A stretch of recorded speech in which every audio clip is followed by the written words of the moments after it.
بسم اللہ الرحمن الرحیم، السلام علیکم۔ زندگی کے کاروبار میں انسان ہمیشہ نقصان اٹھاتا ہے، خسارے میں ہے۔ بے شک انسان زندگی گزارنے کے لیے کاروبار نہیں کرتا ہے، چونکہ اس نے زندگی گزارنی ہوتی ہے، اور زندگی کا مطلب ہے خوش و خرم زندگی گزارنی۔ یہ بات ٹھیک ہے کہ اللہ تعالیٰ نے قرآن شریف میں انسان کو کہا ہے کہ بے شک انسان خسارے میں ہے۔ بلا شبہ انسان ہر حال میں خسارے میں ہے، اور انسان خسارے سے نکل نہیں سکتا، چونکہ اللہ تعالیٰ کی یہ سائنس ہے۔ اللہ تعالیٰ نے تاہم انسان کو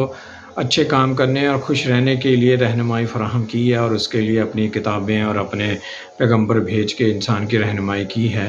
انسان روزمرہ زندگی میں آپ دیکھتے ہیں کہ انسان اپنے روزگار کے ذریعے، رزق کے ذریعے بہت کچھ کماتا ہے، اور بالآخر وہ خرچ کرتا ہے، یعنی کہ انسان ہر حال میں نقصان میں ہے، چونکہ انسان دولت کو جمع نہیں کر سکتا۔ دولت حاصل اس لیے کی جاتی ہے کہ وہ اسے خرچ کرے، گویا انسان خسارے میں ہے۔ لیکن فائدہ تب ہوتا ہے جب وہ انسان خوش ہوتا ہے۔ خوشی کے لیے انسان سم ٹائم بہت زیادہ مال و زر خرچ بھی کرتا ہے، اور کبھی کبھار مال و زر خرچ کیے بغیر بھی انسان خوش ہوتا ہے، جیسے دوستوں سے، فیملی ممبر سے ملنے جلنے سے، نیک کام کرنے سے، اللہ کی یاد سے، قرآن شریف سے، مطلب اچھے کام کرنے سے انسان خوش ہوتا ہے، اور وہ خوشی انسان کی انمول، اس کے لیے انمول تحفہ ہوتی ہے۔ اور وہ ہر انسان زندگی بھر خوشی کے لیے، آرام کے لیے، سکون کے لیے بھاگ دوڑ کرتا ہے، اور کبھی اسے میسر آتا ہے اور کبھی نہیں بھی آتا۔ لیکن انسان کی جتنی بھی جستجو ہے، چونکہ اللہ تعالیٰ نے اس کو آزمائش میں رکھا ہے، تو انسان کی جستجو، انسان کی نیت اور انسان کی بھاگ دوڑ اس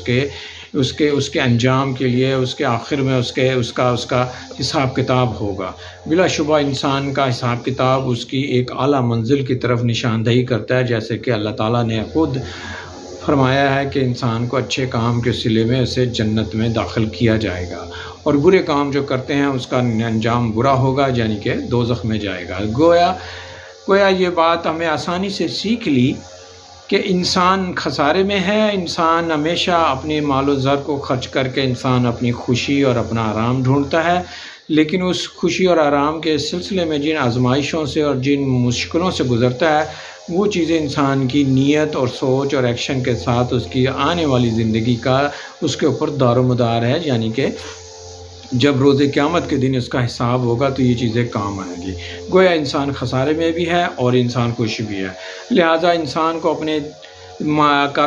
زندگی کے کاروبار کے لیے اچھے دوست بنانا، اچھی فیملی ممبر، اچھے کام کرنا، فلاح کے کاموں میں بڑھ چڑھ کر حصہ لینا، اللہ اور اللہ کے رسول کے بتائے ہوئے راستے پہ چل کر، جس ملک میں وہ رہ رہا ہے اس ملک کی خدمت کر کے، اس معاشرے کے اندر کنٹریبیوٹ کر کے، اس معاشرے کے بچوں کو یا غریب ناداروں کو پڑھا کر یا ان کی مدد کر کے انسان جو سکون اور خوشی اور اطمینان حاصل کرتا ہے، وہ بلا شبہ انسان روپے پیسے سے حاصل نہیں کر سکتا۔ روپیہ پیسہ انسان کو صرف یہ مادی جو ضرورتیں ہیں، جیسے کہ آج کل انسانوں کو عام بیماری ہے کہ وہ اپنا سٹیٹس بنانا چاہتے ہیں، وہ اچھے کپڑے، اچھے موبائل، اچھی گاڑیاں، اچھا گھر بنانا چاہتے ہیں۔ یہ انسان کی عارضی طور پہ ضرورت تو ہے، لیکن اس میں بھی مناسب رویہ اختیار کیا جائے اور بہتر انداز اپنایا جائے، اور پیسے کو اس استعمال میں لائیں جو اللہ تعالیٰ کے اور اللہ کے رسول نے بتایا، یعنی کہ اللہ سے تجارت کرنے کے سلسلے میں، تو اس میں بہت زیادہ اس میں دانش مندی ہے اور فائدہ ہے۔ بلا شبہ انسان اللہ کے بتائے ہوئے راستے پہ چلتا ہے تو انسان کا فائدہ بھی بہت ہوتا ہے، اسے عزت و احترام ملتا ہے،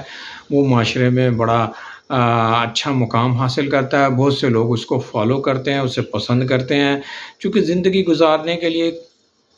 کبھی کبھی لمبی زندگی ملتی ہے، 60 70 80 90 سال، تو اس کو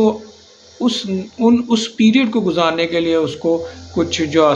مال و اسباب کی ضرورت ہوتی ہے اس کا اہتمام ہو جاتا ہے۔ گویا خوش رہنا اور اللہ کے بتائے ہوئے راستے پہ چل کر خدمت اور فلاح کے کاموں میں حصہ لینا ہی انسان کا اصل کاروبار ہے، لیکن لوگ انسان کو دوسرے طریقے سے کاروبار کرنا شروع کر دیتے ہیں، جس سے انسان خسارے میں چلا جاتا ہے، اور خسارے والا انسان بلا شبہ مشکل میں پھنس سکتا ہے۔ امید ہے کہ آپ کو میرا پوائنٹ آف ویو پسند آیا ہوگا۔ اسے لائک کیجیے گا، شیئر کیجیے گا، اور اپنا بہت خیال رکھیے گا۔ کوشش کیجیے گا کہ خسارہ نہ ہو، فائدہ ہو۔ Thank you.